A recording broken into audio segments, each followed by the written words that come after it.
If you want to become so magnetic, where people can feel your energy before you even speak, you don't have to try harder.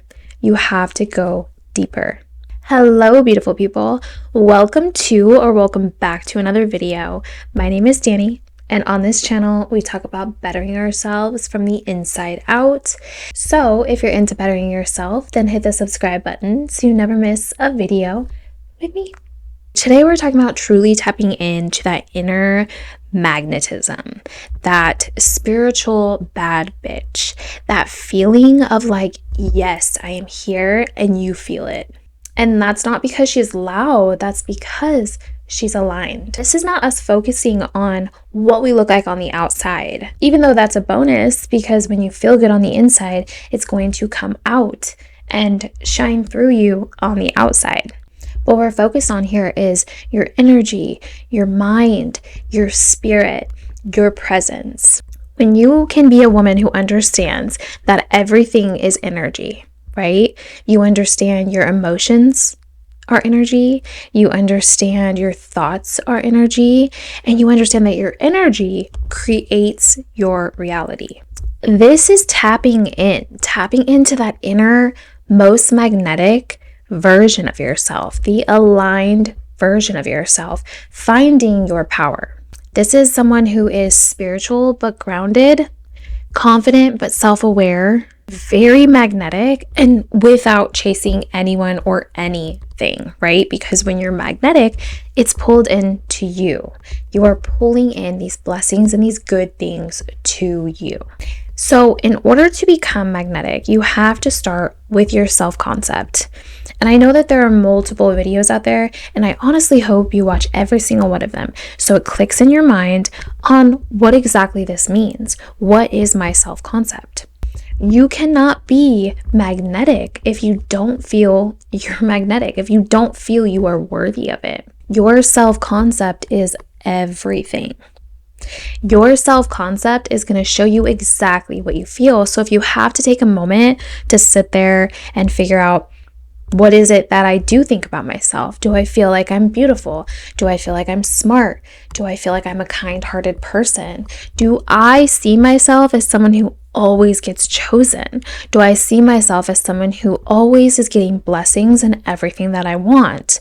Do I see myself as someone who doesn't get what I want, who isn't that great? Like, I'm not enough. I hope they like me.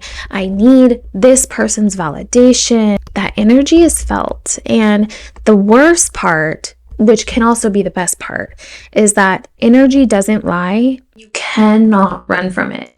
So if you're feeling these really bad things about yourself, it's time to recognize that so you can shift your self-concept. You are going to start to move differently. You'll start to speak differently, start acting differently. This is all because you're changing your self-concept. Now, there's a lot of ways to change your self-concept. I love to do EFT tapping, emotional freedom technique. I'm going to be putting out some emotional freedom technique tapping videos, and we're going to be tapping together on certain topics. And I think it'll be very helpful because I know tapping has helped me so much. Another thing you can do is hypnosis. Hypnosis is going to get past your critical mind, and you're going to be incredibly aware of what's going on, and it's going to get through to your subconscious mind and open you up like a flower and show you that you can be a magnetic, amazing, beautifully aligned person. There are many ways, I'll list them on the screen, that you can change your self-concept and to become somebody who does get everything that you want, who feels sexy as hell, who feels magnetic. Your brain is constantly filtering reality based on what you believe about yourself. This is called your reticular activating system. And I made an entire video on this. If you'd like to go check it out, it's on my channel. Basically, what the reticular activating system does is it looks for proof of your identity. So if you identify as someone who is confident, magnetic, and powerful, your brain will start to notice these opportunities, people, and experiences that reflect that. And this is exactly how it is when you don't feel magnetic and you don't feel confident, you don't feel good about yourself. your brain is going to constantly find ways to prove that back to you.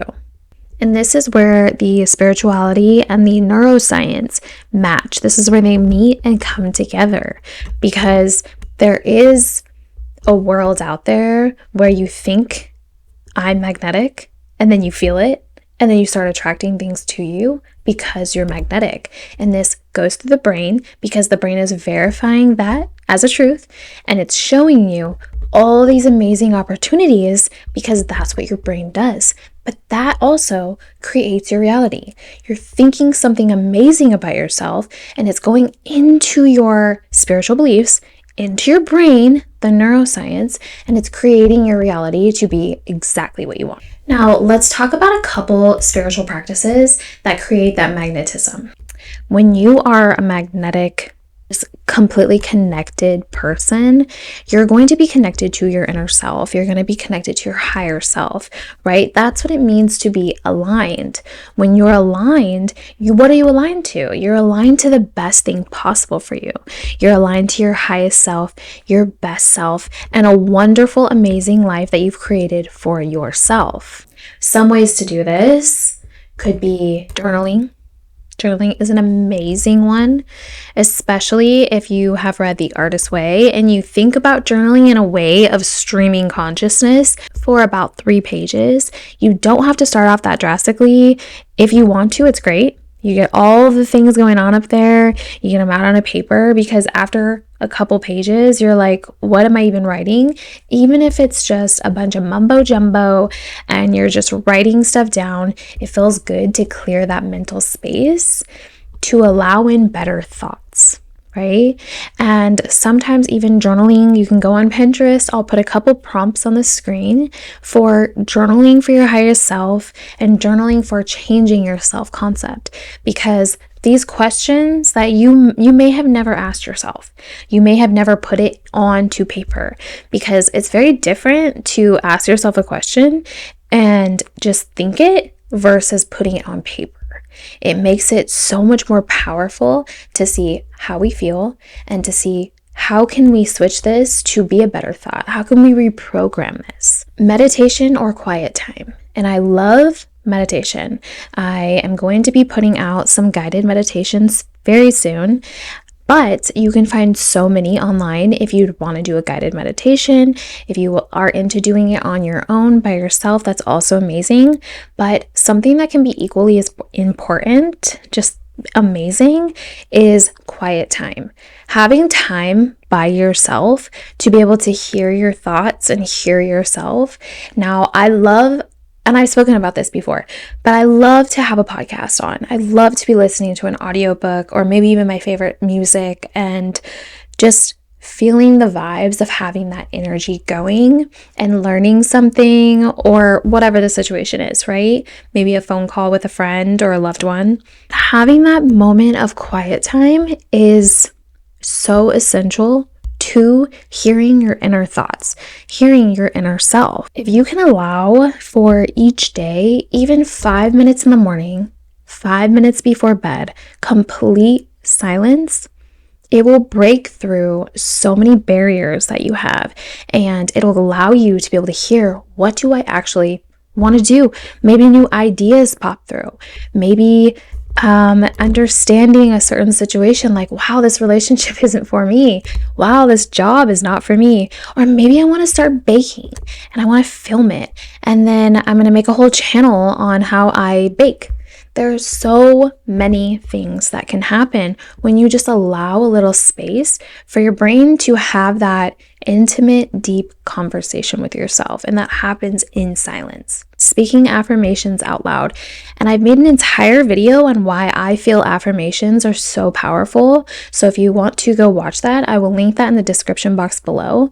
And speaking affirmations, especially when you consider this mirror work and you look in the mirror and you're looking straight into your eyes and you're telling yourself these amazing things, The big deal about affirmations is that you need to lock into an emotion that you feel. So if you are, trying to manifest some money, you're not going to say affirmations like, I'm a millionaire, because you're not, unless you are. That's great. But if you are not, right, most of the time, most people who want to increase their money are maybe having a hard time getting over a threshold, maybe don't really know what they're going to do for bills, whatever the situation is.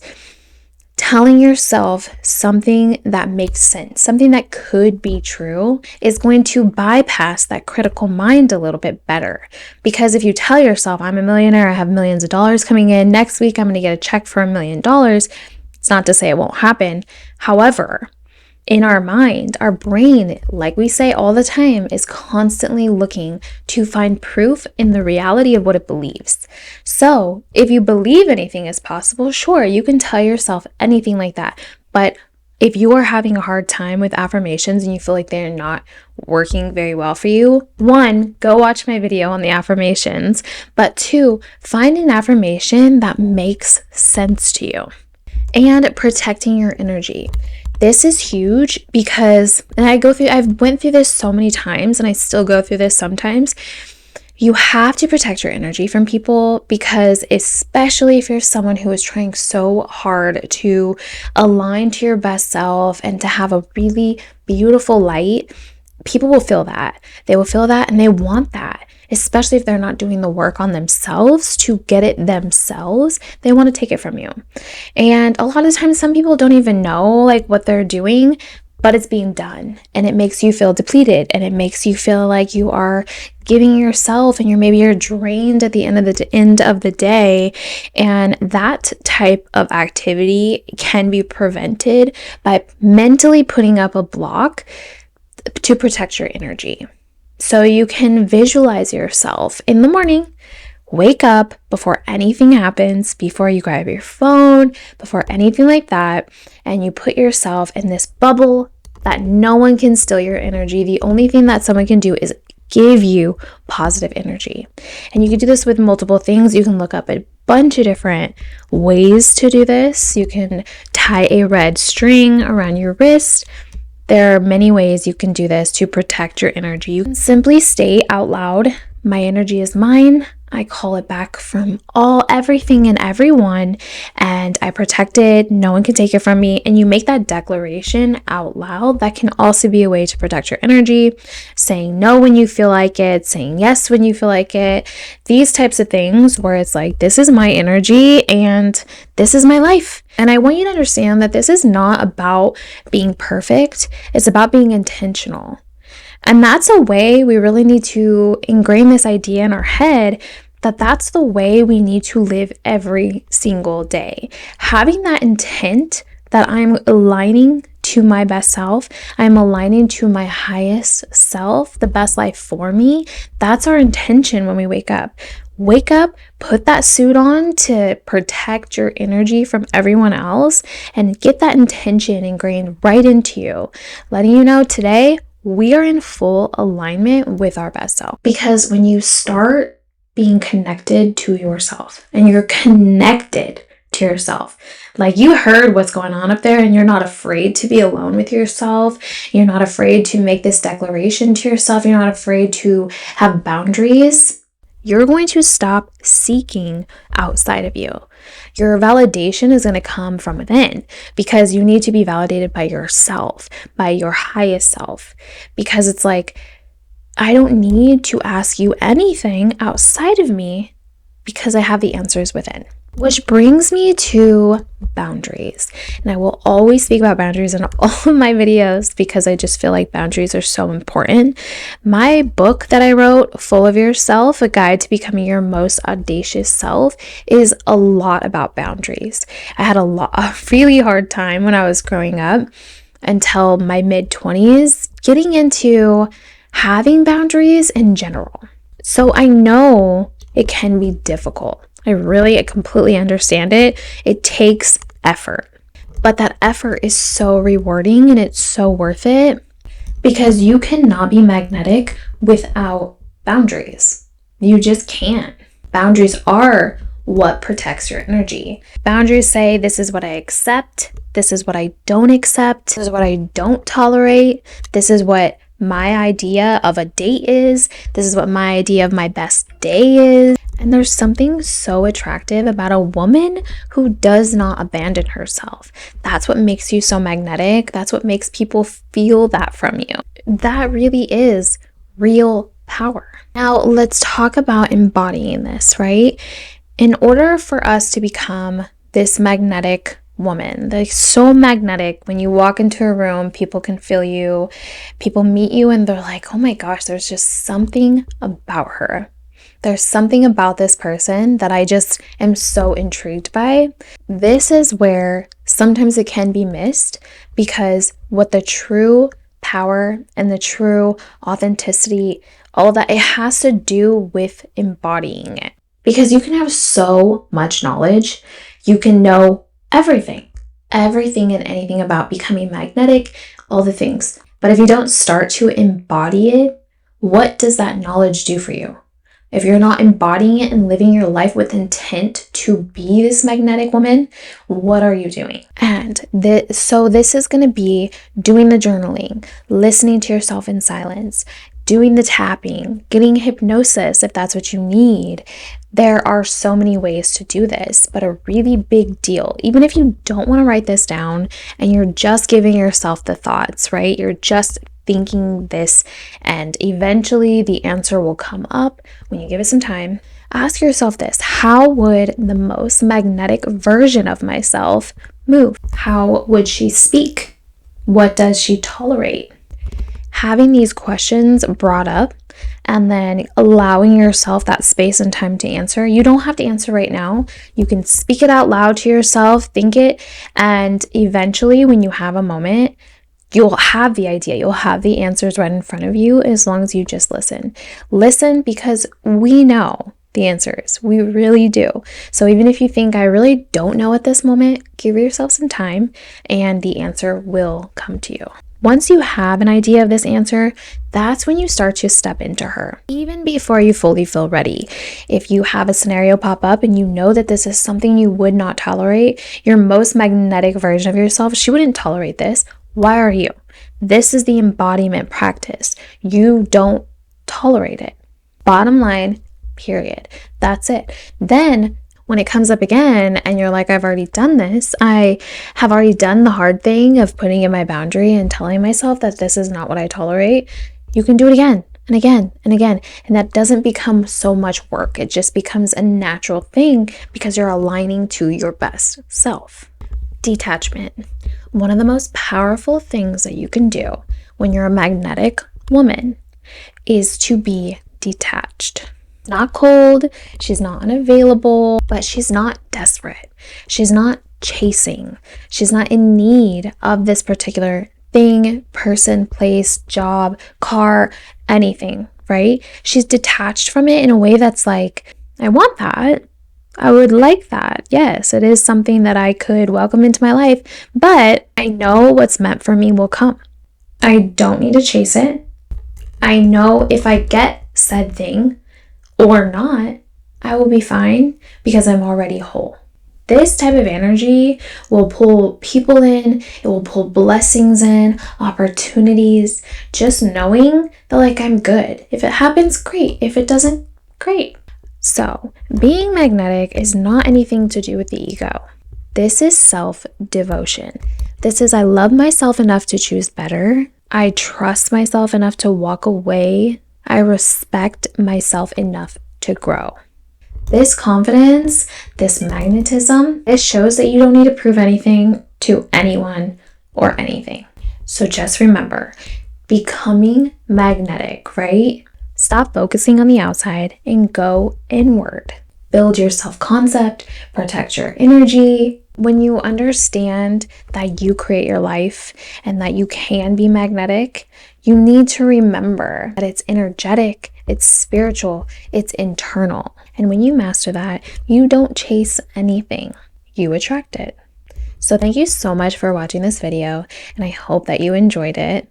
I love topics like this, and I hope that I was able to give you a little bit of insight on how to really create that alignment and that intent to be your most magnetic self. Don't forget to get your copy of my book. It's called Full of Yourself, A Guide to Becoming Your Most Audacious Self, because we always need a little bit of audacity in our life, maybe a lot. Depends. I will put my Instagram on the screen right here. If you have any questions about the video, or you would just like to say hi or inquire about hypnosis, I do hypnosis. I am a master hypnotist, and I am also a confidence coach. So if you have any questions about any of this, DM me there, and I would love to have a conversation. So thank you so much again for watching this. And I know you are going to align to your most magnetic, baddest bitch self. And until next time, love yourself boldly and live audaciously. Bye.